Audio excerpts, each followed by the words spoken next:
All right, got y'all sitting here with me. Had to take this rotor off, so I wanted you to see firsthand what we're dealing with. Don't forget, it's got a arrow. You see that arrow right there? Tells you which way. Another thing is, normally the swirl, see how that's going that way, like it's splaying out?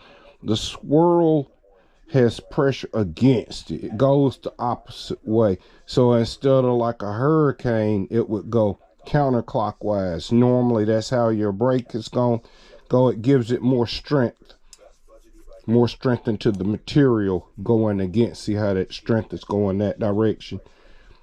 That helps stop that from warping your rotor. That's why they do that. And as you see, this is a good rotor ready to go here, 3 mil. This is the old rotor.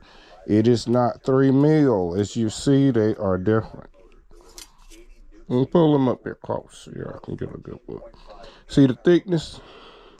That one's thinner. And I get it. Melod, they tried to get you in here a little bit cheaper. That's all. Tried to get you in. Now with these, they sent the brakes. They sent 2 new rotors. So I had already put one on here. I put an 180.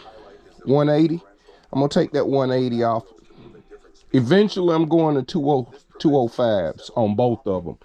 But I'm just putting these brakes on and trying these out because my buddy said that these are some good brakes. One of my other partners on the internet, he got his page too. He do the same thing we all doing, y'all. Here go the new screws they sent. Y'all know how to read Mandarin? That's all your instructions. See that? It's all in Mandarin.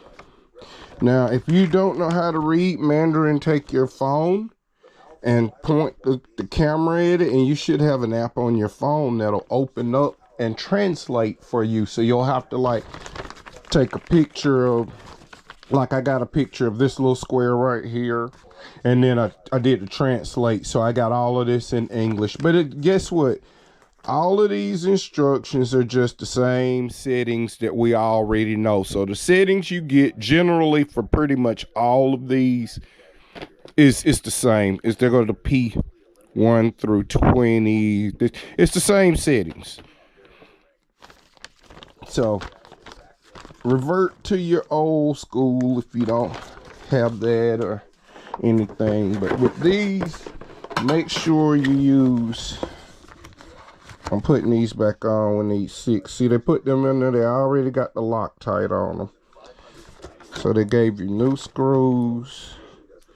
And I like these screws better because they take the Allen wrench for these. The ones I just took out, let me show you what they look like. They had that star pattern in them, and I don't know if you've ever dealt with one of those, but these star nuts, when you torque them, where is one I just, okay, that's what happens. See how it twisted that? It twisted that. That's how hard this thing was set in there. So I had to take my heat gun. I took the heat gun and I heated the screws up. Not a lot now. Don't forget that's aluminum. You don't wanna mess with the temperament of none of that metal.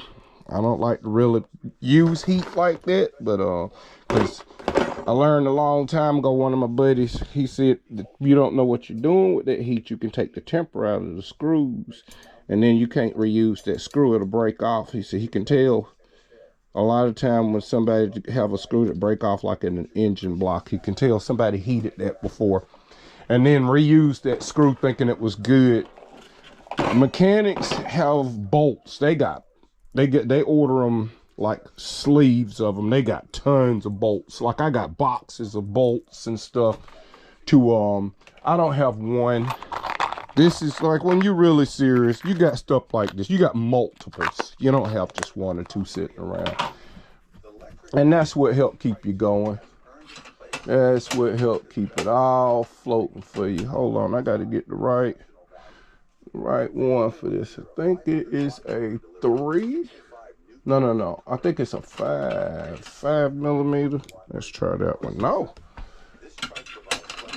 So it is a 4. All right. But that's the only little point I want to make right here, y'all. Make sure that you use Loctite when you put your brakes on and put them back on here. Now I don't seal them. Oh crap! I hate when that happens. But that's why I like using these, because look at the stuff falls right through. That's the one I dropped earlier, and it's convenient to pick up. Get you a crate. These crates make working on these engines and wheels way easier. So here we go, we're getting it. We're gonna get these started in here. Then I torque mine by hand. I do not torque mine with a torque wrench. I don't know why people are saying to torque these. If you do torque it to the specifications that it say in the book.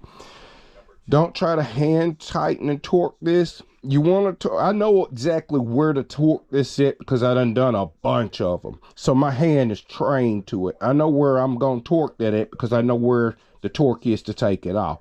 So I torque to that point. And if you over torque these, this is aluminum. That part there is aluminum that you're screwing into. And if you strip that out, the repair is expensive. The actual repair costs more than you can send off and get a rim. You can get your rim replaced for what they want to repair the damage. And see, when you got that Loctite, it's gonna go real stiff. It's gonna be real hard to get in once you get down. But see, that's how you want it. That's how you know that bolt will not. All right, that's it. I put about 12 pounds of pressure on there. Now, these old country hands done so much work, they know the settings automatically. I know people be like, nah, you can't do. Yeah, you can. You don't work production stuff like I have, manufacturing especially, then you know. I have a good eye for tolerances, so I used to cut plastic down to 1/1000th of an inch.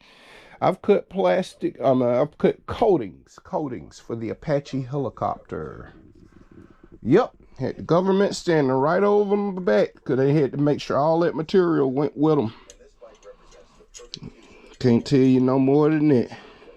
If you got anybody, any of your military boys out there working on them Apache helicopters, you know about that rotor system. We don't talk about it. All right, so that's what. And make sure when you're putting this in over here, over here, over here, over here, over here, over here, and torque in that pattern, and you will get this done right. All right, folks, we got to clean this rim up and get ready to put a tire on here so we can set this up. We about got all the wiring done. We got one side completely wired.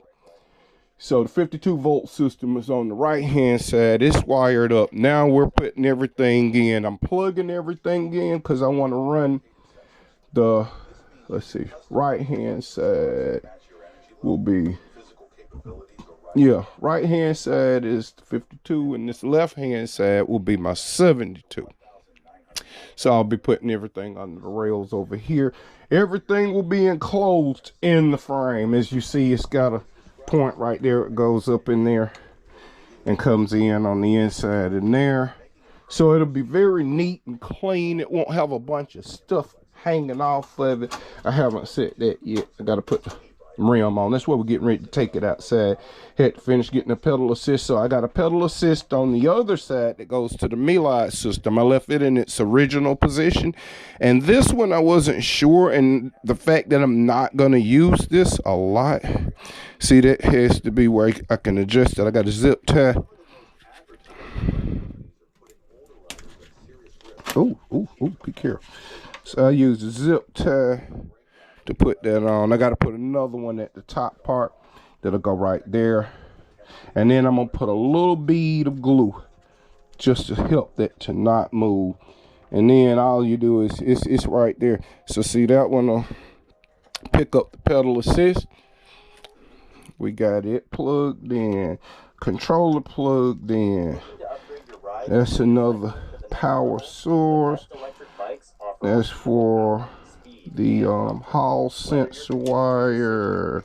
And here are the brakes. We're getting ready to work on the brakes. I'm gonna take a break myself, and I'm gonna come back and get on these magnets and get the brakes set up here on the these hydraulic quad piston brakes.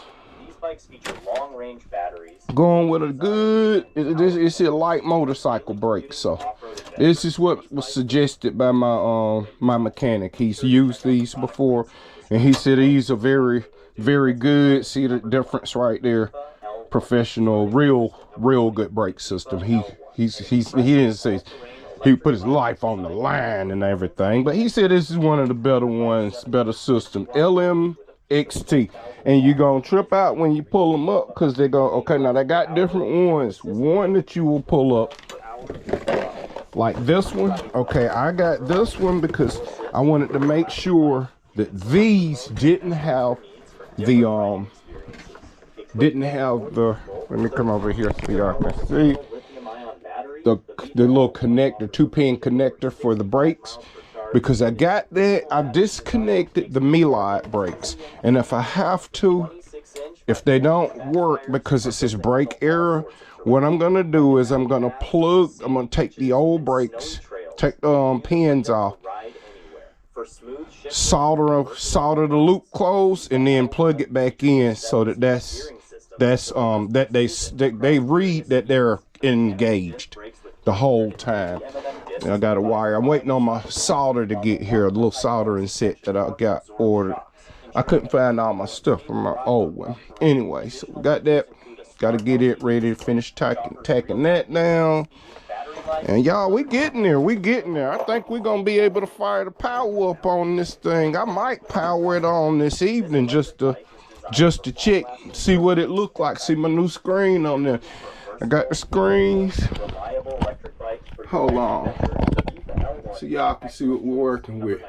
Got the screen set up. It's gonna be the front tire. It's gonna be front drive right there. Hit that. Got your brake. This is for the rear system, this power module. But once I turn that on, all I have to do is turn it on from the key from that point. And I got to hook up my little power meter. But that's what's going on. That's where we at. We back getting it. We back getting it. This is what you're going to be dealing with if you're putting a bike together, everybody.